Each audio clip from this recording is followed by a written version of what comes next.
Que comptez-vous faire? Déclencher une cinquantaine de guerres à travers le monde pour discipliner le tiers-monde. Cela n'arrivera plus. Je pense que cette période est en grande partie révolue. Et je pense que l'Occident doit comprendre qu'il n'est qu'un groupe de pays dans le monde. Il n'y a rien de spécial à propos des États-Unis. C'est juste un parmi les quelques 190 pays du monde. Ils doivent réaliser que ce n'est pas une cité sur une colline. C'est juste un pays, vous savez. Détendez-vous, vous êtes juste un autre pays.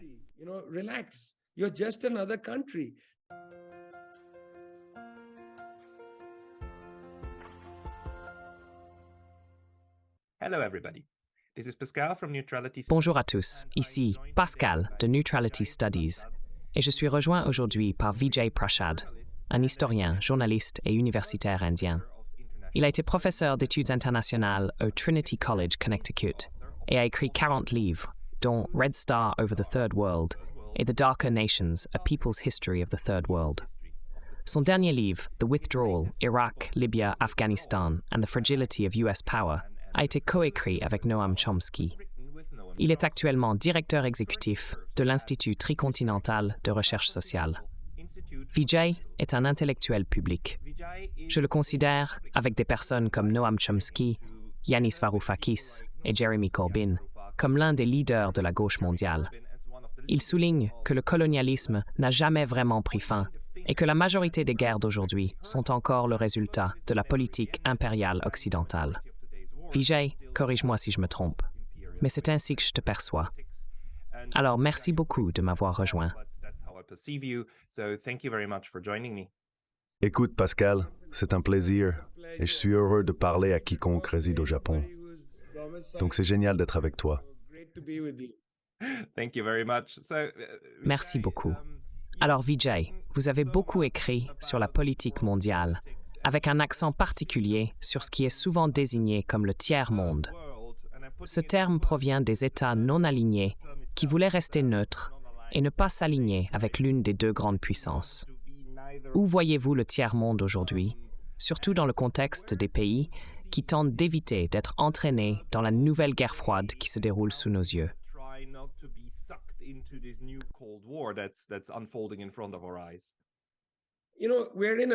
Vous savez, nous sommes dans une situation vraiment difficile.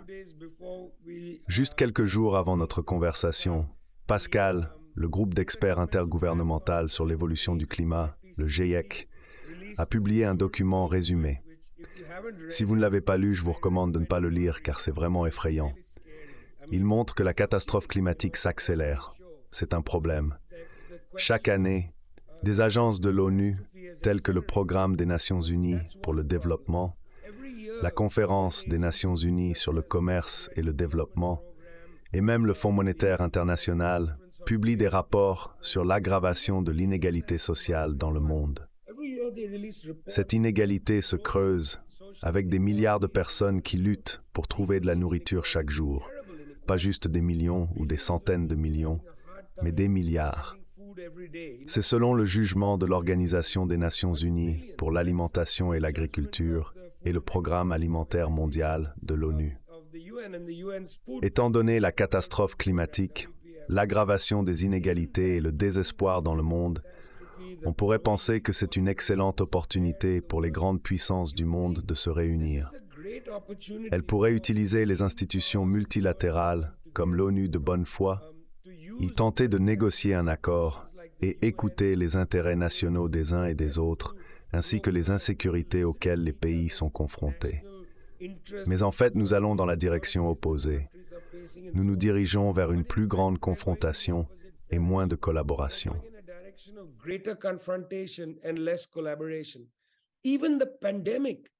Même la pandémie n'a pas incité les pays à une plus grande collaboration. La moitié des pays du continent africain ont dépensé plus pour rembourser leurs dettes pendant la pandémie qu'ils ne l'ont fait pour les soins de santé. On aurait pu penser qu'à ce moment-là, les riches détenteurs d'obligations auraient été informés. « Attendez, les gars, occupons-nous d'abord de la pandémie. Vos profits viendront plus tard. » Et d'ailleurs, lorsque Credit Suisse a eu des problèmes, les régulateurs n'ont eu aucun problème à dire aux riches détenteurs d'obligations Nous allons procéder à une coupe. Vous allez perdre votre argent. Les détenteurs d'obligations de catégorie A ont été essentiellement informés. Désolé, vous sortez de la file. Nous ne vous paierons pas. Et il va y avoir des répercussions juridiques, tant pour le gouvernement suisse que pour UBS, qui a absorbé Credit Suisse. Donc, en période de crise bancaire, ils sont d'accord pour dire aux riches détenteurs d'obligations « Vous êtes hors de la file ». Mais pendant la pandémie, ils ont quand même permis aux riches détenteurs d'obligations de réclamer des richesses des pays africains. Étant donné cette confrontation et ce manque de préoccupation pour la catastrophe climatique, l'inégalité sociale, etc., il n'est pas étonnant que les pays du Sud global, du tiers-monde, etc., disent « Attendez une minute. Nous ne voulons pas nous aligner derrière l'Occident, ou nous ne voulons même pas nous aligner derrière la Russie, ou n'importe qui. Nous voulons agir sur la base de nos intérêts nationaux. »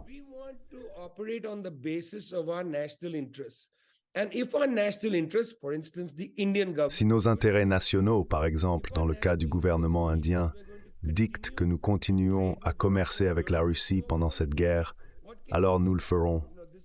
Que peut-on y faire? Cela est dans notre intérêt national. Ce n'est pas dans notre intérêt national de sanctionner la Russie à ce moment. De même, le gouvernement du Japon a déclaré qu'il ne romprait pas ses accords énergétiques avec le gouvernement russe. Par exemple, le Japon a un enjeu financier significatif dans le projet Sakhalin II et ne coupe pas cet enjeu. Bien que le Japon ait rejoint la déclaration du G7 condamnant la Russie pour la guerre en Ukraine, il n'a pas coupé les liens avec Sakhalin II. Cela a été immédiatement remarquable. Nous assistons à des pays de diverses sortes, non seulement des pays en difficulté, mais aussi des pays de l'OCDE, comme le Japon, disant essentiellement que leurs intérêts nationaux sont importants. Ils ne veulent pas être entraînés dans ce qu'ils perçoivent, et à juste titre, comme un conflit idéologique, un conflit concernant l'idéologie et le pouvoir politique. Ils ne veulent pas davantage endommager leur situation économique pour maintenir la dominance des pays occidentaux dans le monde. Cela nous aide à comprendre pourquoi de nombreux pays semblent maintenant dire qu'ils ne sont pas sûrs de vouloir s'impliquer dans ce conflit, comme d'autres pourraient le souhaiter.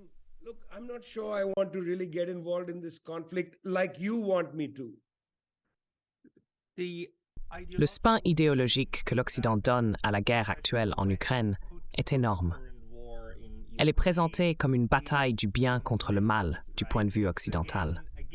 Cela ressemble à la manière dont les États-Unis ont justifié leur guerre en Irak, en dépeignant chaque guerre à laquelle ils participent comme une bataille du bien contre le mal. Sinon, il n'y aurait aucune justification à aller en guerre. Les pays neutres, non alignés, et ceux du monde en développement sont confrontés au même défi de devoir expliquer leur position au public des deux côtés. C'est ce que nous faisons. Nous communiquons avec les publics des États-Unis, de l'Europe, de la Russie et peut-être même de la Chine pour expliquer pourquoi nous ne prenons pas parti. Comment abordez-vous ce problème? Je me souviens d'une interview du ministre des Affaires étrangères indien il y a quelques mois. Et c'était vraiment difficile pour lui de faire comprendre à l'intervieweur que l'Inde ne se range pas du côté du mal. L'Inde est simplement de son propre côté.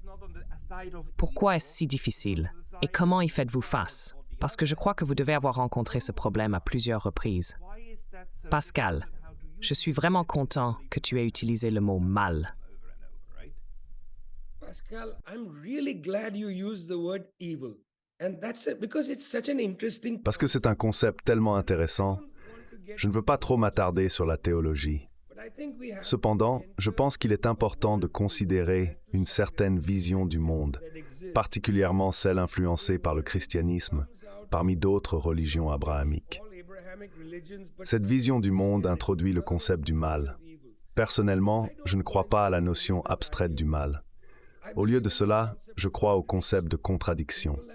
Les gens sont pleins de contradictions, et des choses terribles se produisent dans le monde pour diverses raisons.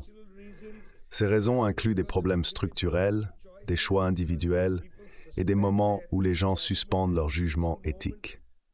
Cependant, je ne souscris pas à la vision binaire du bien et du mal. Par exemple, Je ne crois pas que tout ce que fait le gouvernement des États-Unis est intrinsèquement bon, ni que c'est le salut.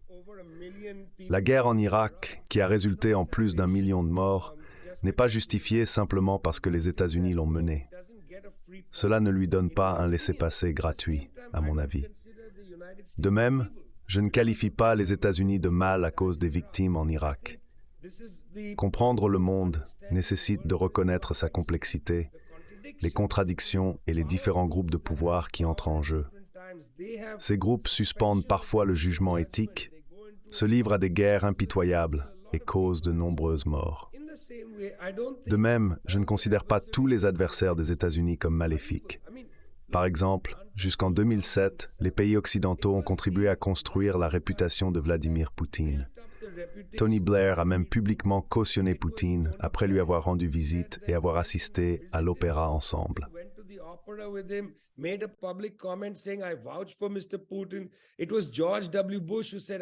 C'est George W. Bush qui a dit « J'ai regardé dans ses yeux et j'ai vu un homme honnête ». Thomas Friedman, le grand faiseur de slogans du New York Times, le soi-disant journal de référence des États-Unis, a écrit « Je soutiens Poutine ». Soudainement, lorsque M. Poutine s'est rendu à la conférence de sécurité de Munich en 2007 et a prononcé un discours disant « Nous ne croyons pas qu'il devrait y avoir un seul maître dans le monde », confrontant directement les États-Unis, la presse a commencé à dire qu'il est maléfique, c'est un dictateur. En fait, arrêtons-nous une minute sur le terme dictateur. Il est intéressant que la presse occidentale appelle maintenant M. Poutine un dictateur. Qui a mis en place le système en Russie qui a donné à M. Poutine tous ses pouvoirs? C'était des politologues occidentaux, des fonctionnaires du département d'État et des officiels non gouvernementaux qui sont allés en Russie après l'effondrement de l'Union soviétique. Ils ont travaillé à donner à la présidence d'énormes pouvoirs parce qu'à l'époque, leur ami était Boris Eltsine. En fait, ils ont même volé une élection pour M. Eltsine contre Gennady Zyuganov, qui semblait avoir remporté une élection. Même le magazine Time a rapporté que l'élection avait été volée. Donc, vous voyez maintenant les oligarques en Russie. Vous avez produit le système qui a donné à ces personnes la capacité de privatiser tous les actifs et ainsi de suite. Il est très intéressant de voir comment cette idée du bien et du mal est mobilisée idéologiquement, utilisée quand cela profite aux gens. Franchement, je ne crois pas en la philosophie du bien contre le mal. Je crois que le monde est bien plus compliqué que cela. C'est une approche enfantine du monde, si je puis dire encore moins que théologique.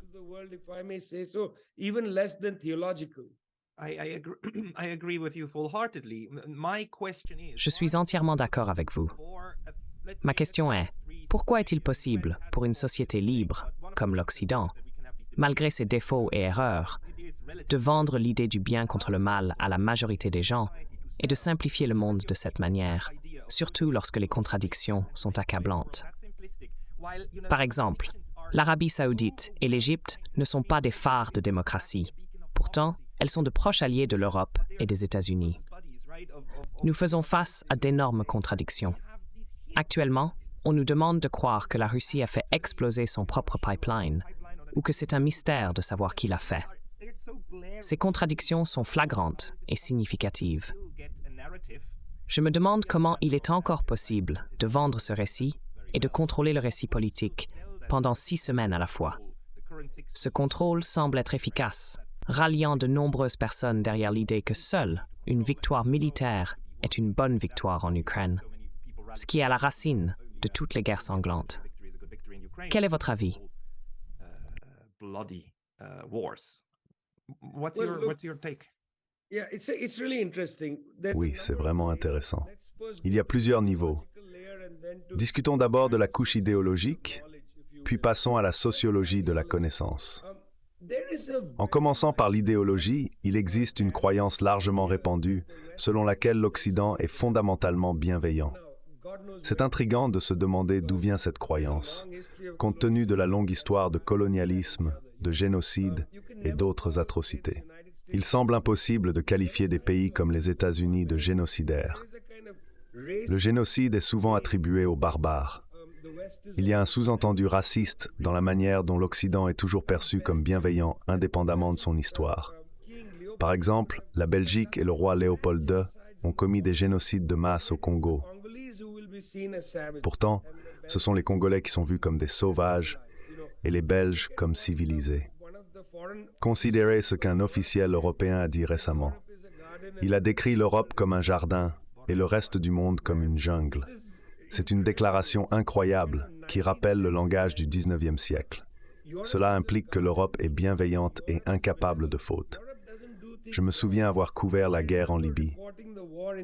Lorsque l'OTAN a été interrogée par des agences de droits humains et les Nations Unies pour des preuves qu'elle n'avait pas commis de crimes de guerre, Peter Olsen, l'avocat principal de l'OTAN, a écrit une lettre publique affirmant que l'OTAN ne commet jamais de crimes de guerre.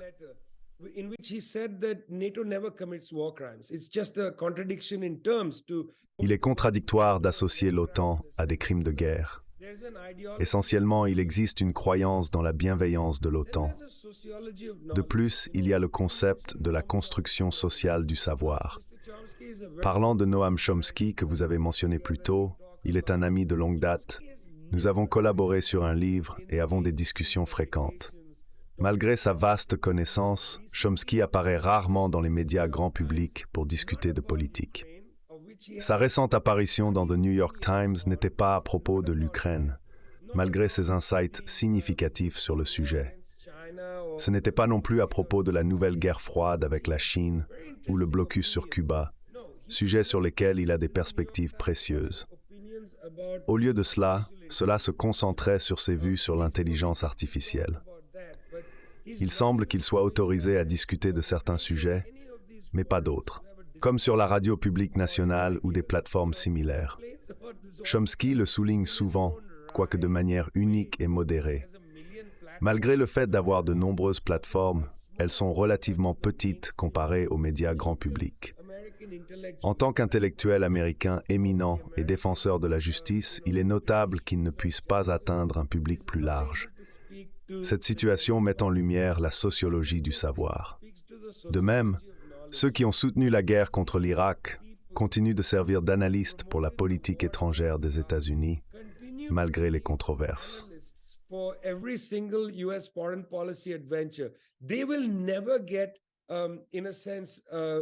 Ils ne seront jamais mis de côté ou délégitimés.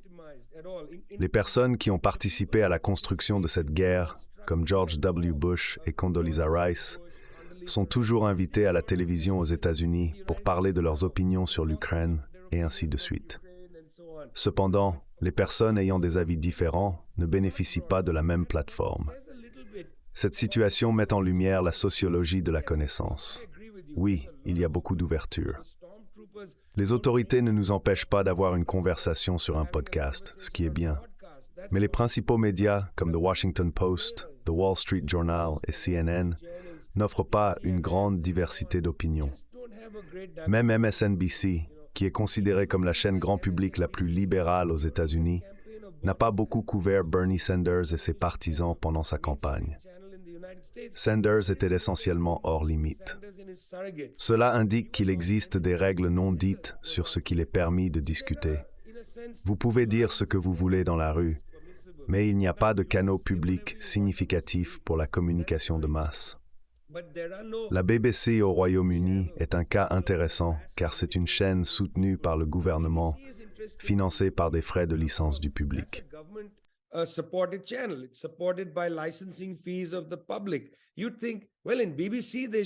On pourrait penser qu'à la BBC, il devrait y avoir une variété d'opinions.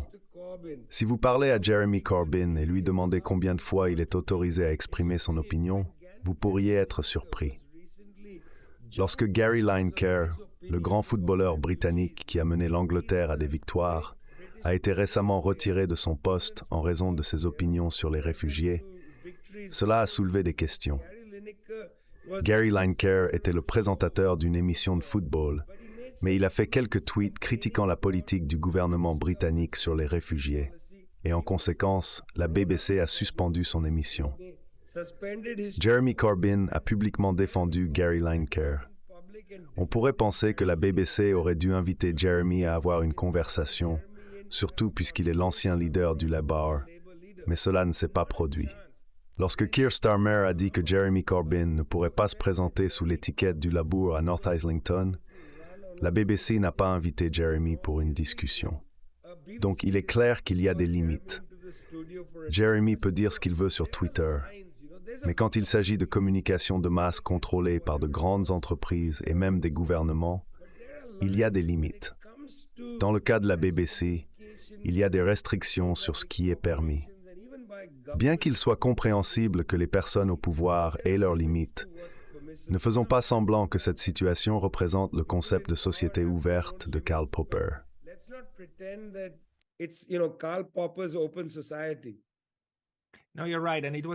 Non, vous avez raison. Noam Chomsky nous a expliqué, il y a plus de 30 ans, la sociologie de la fabrication du consentement. Il nous a montré comment cela fonctionne, comme un mécanisme d'autocorrection qui crée des navires que vous pouvez diriger. Nous pensions que l'Internet allait tout révolutionner et créer une société ouverte. Cependant, ce n'est pas le cas. Nous vivons toujours dans un monde dominé par les États, les narrations étatiques et les intérêts des États. Nous restons une société propagandisée, avec le grand public encouragé à haïr un autre grand public ailleurs. Le cycle de la sociologie continue. Mais laissez-moi vous demander, cette façon de tourner le récit de la guerre ne semble pas fonctionner dans le tiers-monde. En Afrique, en Asie du Sud-Est, en Asie de l'Est et en Amérique du Sud, ils rejettent tous ce récit simpliste du bien contre le mal. Ils voient les choses de manière plus nuancée et suivent leurs propres intérêts. Mon point est que l'adoption d'une position neutre n'est pas seulement bénéfique pour ces pays. Cela peut aussi aider à négocier une sorte d'accord. Voyez-vous plus d'avantages à prendre une troisième position ou y voyez-vous des dangers?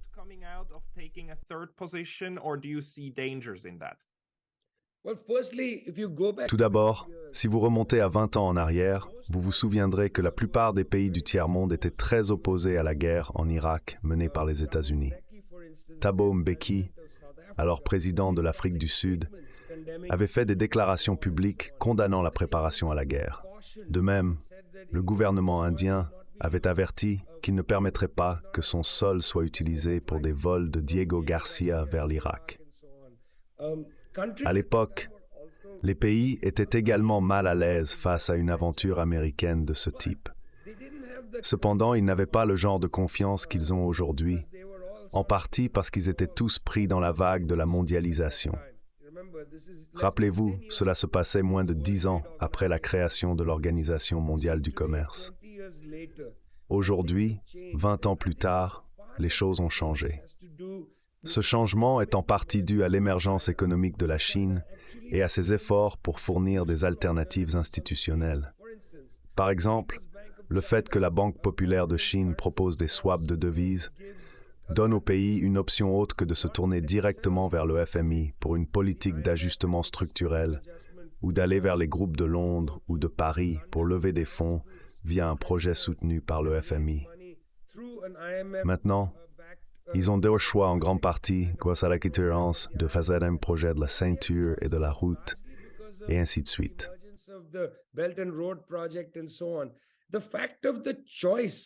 La disponibilité des choix a augmenté l'espace politique pour les pays. Désormais, ils peuvent dire qu'ils ne sont pas intéressés. Par exemple, lorsque Janet Yellen, la secrétaire au Trésor des États-Unis, fait une tournée en Afrique et dit aux pays qu'ils doivent soutenir les États-Unis sur l'Ukraine ou envoyer des armes là-bas, ils peuvent simplement lui dire qu'ils ne sont pas intéressés. C'est parce qu'ils ne peuvent plus être menacés en privé.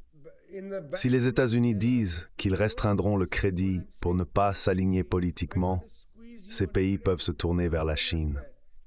Il y a maintenant des alternatives. Ce changement est la raison pour laquelle des pays plus petits comme la Namibie peuvent être plus francs. Le premier ministre de la Namibie a été très clair à ce sujet lors de la conférence de sécurité de Munich cette année. La raison pour laquelle les pays se sentent plus confiants maintenant par rapport à il y a 20 ans est principalement due à l'ascension économique de la Chine. Cela a changé le paysage politique. L'Occident en est pleinement conscient. Pour un pays comme la Namibie, la situation est différente maintenant. Si la Chine propose d'investir des centaines de millions de dollars pour construire des infrastructures comme des chemins de fer et des hôpitaux, c'est une opportunité significative.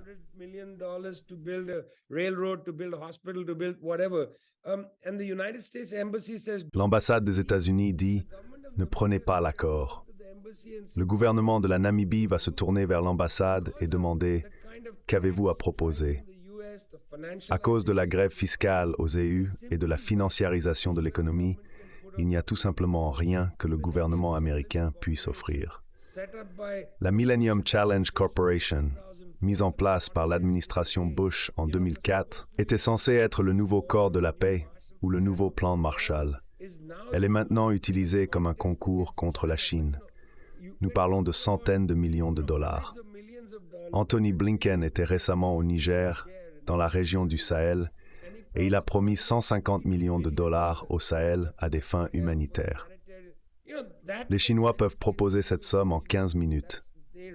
Ils ont beaucoup plus de surplus disponibles pour divers investissements. Cela donne beaucoup de confiance au pays, Pascal. Ils ne vivent plus en 2002, ils sont désormais en 2023, quand ils ont ces choix devant eux. Je pense que cela explique beaucoup les hésitations publiques. Les pays disent « Regardez, je ne veux pas me prononcer publiquement là-dessus. Ce n'est pas dans mon intérêt national. Pourquoi? Parce que je n'en ai pas envie. J'en ai pas besoin. »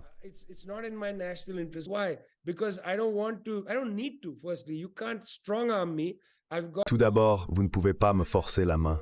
J'ai des options en provenance de Chine. Je voudrais également mentionner que nous entretenons des relations de longue date avec la Russie. Un autre point important est que de nombreux pays, en particulier en Afrique, sont reconnaissants non pas à la Russie, mais à l'Union soviétique pour son assistance pendant le mouvement de libération nationale. La génération qui a bénéficié de cette aide est maintenant au pouvoir. Beaucoup de personnes à qui j'ai parlé, y compris des chefs de grands bureaux en Afrique, des ministres des Finances, des ministres des Affaires étrangères et dans 2 cas, des chefs de gouvernement, ont ouvertement exprimé leur gratitude à l'Union soviétique pour son soutien pendant leur mouvement de libération dans les années 1960 et 70. Ils considèrent maintenant la Russie comme un vieil ami. Ce sentiment influence également l'Inde. Beaucoup peuvent ne pas s'en souvenir, mais en 1971, les États-Unis ont envoyé la 7e flotte pour menacer l'Inde pendant la guerre de libération du Bangladesh. En réponse, l'Inde a signé un traité d'amitié avec l'Union soviétique. Même le gouvernement de droite en Inde aujourd'hui fait référence à cet événement, soulignant qu'ils ne peuvent pas abandonner la Russie parce qu'elle les a aidés dans leur moment de besoin.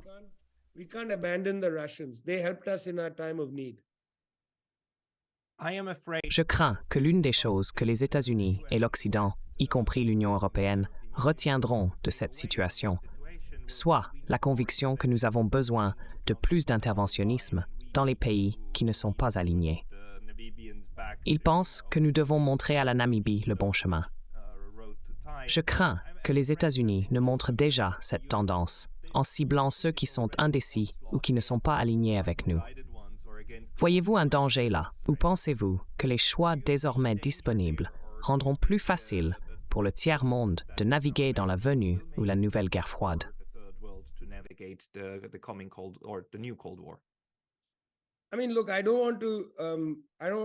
Je veux dire, regardez, je ne veux pas me moquer ou minimiser les dangers. Il y a des dangers. Mais ce que je dirais à Washington et à Paris, c'est bonne chance. Paris vient de subir une défaite stratégique au Burkina Faso et au Mali. Et je pense qu'ils trouveront difficile au Niger et au Bénin. Actuellement, le Niger et le Bénin semblent être des pays amis.